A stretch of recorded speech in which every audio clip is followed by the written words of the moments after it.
नमस्कार मित्रमैत्रिणींनो, आज खूप छान विषयावरती मी बोलणार आहे.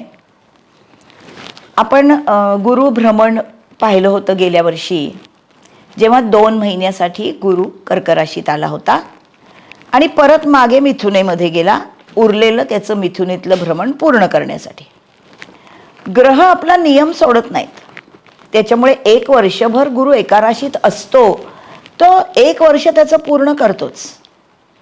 आता ह्या वर्षी परत 1 जून 2026ला गुरु कर्क राशीमध्ये येणार आहे आणि तो 5 महिने तिथे असणार आहे. आणि जून महिन्यामध्ये तिथे म्हणजे 1 जूनला आल्यापासून तो 31 ऑक्टोबरपर्यंत तो कर्क राशीमध्ये संपूर्ण रास फिरून तो पुढच्या राशीत 2 महिन्यासाठी सिंह राशीत जाणार आहे. आणि तिथून परत 2 महिन्यांनी मागे येऊन जानेवारीपासून 24 जानेवारीपासून परत 24 जून 2027च्या आधी तिथपर्यंत हा गुरु परत कर्केमध्येच असणार आहे. त्यामुळे आता ह्या कर्क राशीमधला गुरु हा बराच काळ कर्क राशीत आहे आणि प्रत्येक रास लग्नासाठी तो कसे परिणाम देतो हे आपण बघूया. गुरुचं भ्रमण कसं परिणाम देतं हे बघणं ना फार मौज मजेचं असतं. ते अशासाठी की गुरु हा सर्वात मोठा शुभग्रह आहे आणि तो प्रत्येकाच्या कुंडलीमध्ये सर्व चांगल्या गोष्टी दाखवतो. त्याच्यामुळे तो किती प्रकारे आपल्याला चांगलं फळ देणार आहे, कुठल्या रास लग्नासाठी किती वेळ चांगला आहे, हे सगळं आपल्याला बघायला फार मजा येते. आपण सर्व राशींसाठी आणि सर्व लग्नांसाठी, म्हणजे ही रास हे लग्न असं मी सांगणार आहे. आणि त्या राशीमध्ये किंवा लग्नामध्ये नक्षत्र ठरलेली आहेत. या प्रत्येक नक्षत्रासाठी तो गुरु कसं फळ देतोय हे पण आपण बघायचं आहे. चला जाऊया पुढच्या राशीकडे. वृषभ रास आणि वृषभ लग्न या लोकांच्यासाठी 1 जून 2026ला कर्क राशीमध्ये जाणारा गुरु काय करेल बघूया. या वृषभ लग्नाच्या कुंडलीमध्ये गुरु येतोय तृतीय स्थानामध्ये. तृतीय स्थान हे उपचय स्थान आहे. हे गुरुचं कारक स्थान नाही आहे, पण इथे गुरु वाईट करत नाही काम. का? कारण गुरुच्या ज्या 3 दृष्टी आहेत त्यातली 5वी दृष्टी सप्तमावर, 7वी दृष्टी नवमावर म्हणजे भाग्यावर आणि 9वी दृष्टी लाभावर पडते. जी 5, 7 आणि 11 आणि 9 ही सगळी स्थानं गुरुची कारक स्थान आहेत.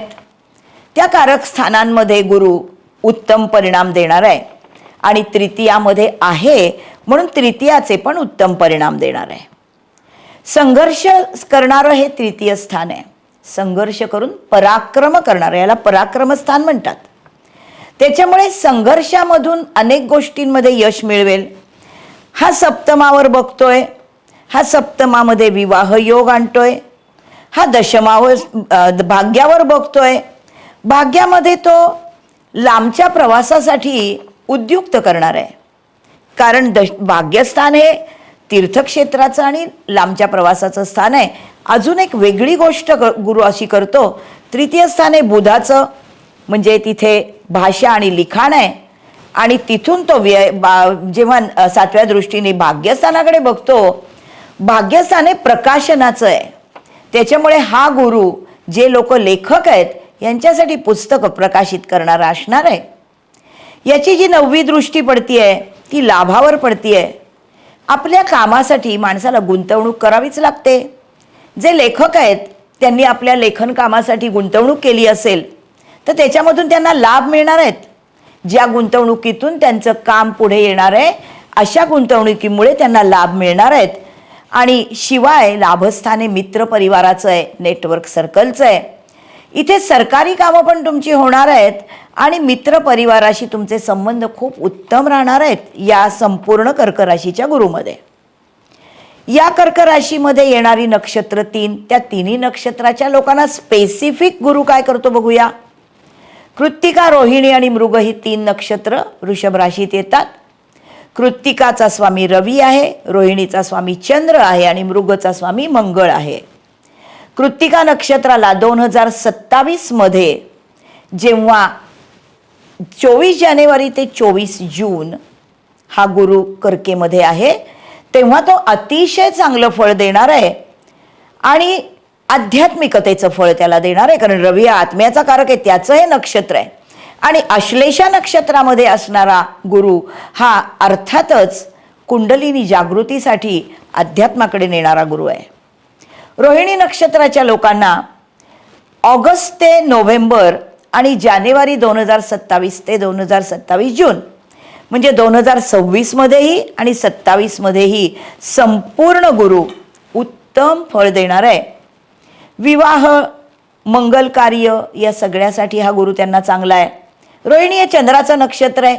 माणसं दिसायला तर सुरेख असतातच, कारण शुक्राच्या राशीतलं हे चंद्राचं नक्षत्र आहे. सौंदर्य, मोहकपणा निर्माण करतं आणि शिवाय आनंद पसरवणारी असतात, कारण चंद्र हा आनंदाचा कारक आहे. मृग नक्षत्र मंगळाचं या राशीमध्ये येणारं हा 13 जून ते 13 ऑगस्ट अतिशय उत्तम गुरु आहे आणि खूप छान यश देणारा गुरु आहे. हे सगळं स्पेसिफिक नक्षत्रांसाठी बघितलं ओव्हरऑल. आपण आता स्पेसिफिक माणसांच्या वयासाठी बघूया. ज्यांचं वय 20 ते 40 आहे, जी आत्ता आपल्या पायावर उभी राहिली आहेत, जी नोकरीमध्ये पुढे पुढे प्रगती करतायत, ज्यांना आपल्या मनासारखं काम करायला मिळालेलं आहे आणि आता ज्यांचा विवाह योग्य वय झालेलं आहे, अशा तरुणांना विवाह योग आहे. सप्तमाकडे बघणारा गुरु तुम्हाला जोडीदार मिळवून देईल, शिवाय तो भाग्याकडेही बघतो, त्यामुळे नशीब घडणार आहे आणि लाभाकडेही बघतो, त्यामुळे मित्र परिवारही तुम्हाला खूप चांगला लाभणार आहे, त्यांच्याकडनं मदत होणार आहे. मित्रांच्यात मजा करा, आपल्या गुरुजनांच्या बरोबर राहा, खूप छान रिच्युअल्स करा आणि जोडीदार मिळवा.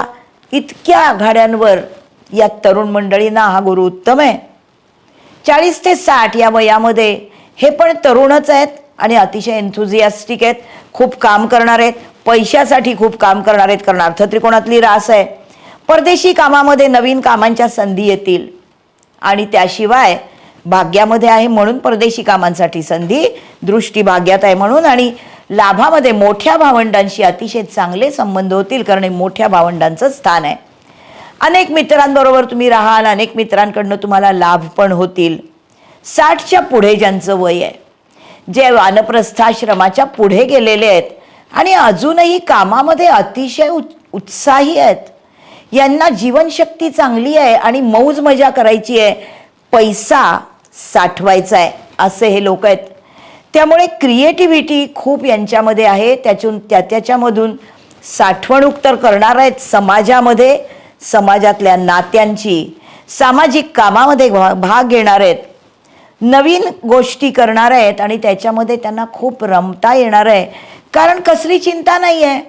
आयुष्यभर जे काही मिळवायचं ते मिळवून झालंय आणि आता मजा करणारा हा त्यांच्या राशी स्वामी शुक्र हा त्यांना त्याच्यामध्ये रममाण करून घेणार आहे. बघा, सगळ्यात जास्त कुठल्या वयोगटाला चांगलं वाटतंय सांगा. माझ्या चॅनल सबस्क्राईब करा. आपण पुढच्या राशीतल्या गुरुभ्रमणाच्या परिणामांकडे जाऊया. तोपर्यंत बाय बाय.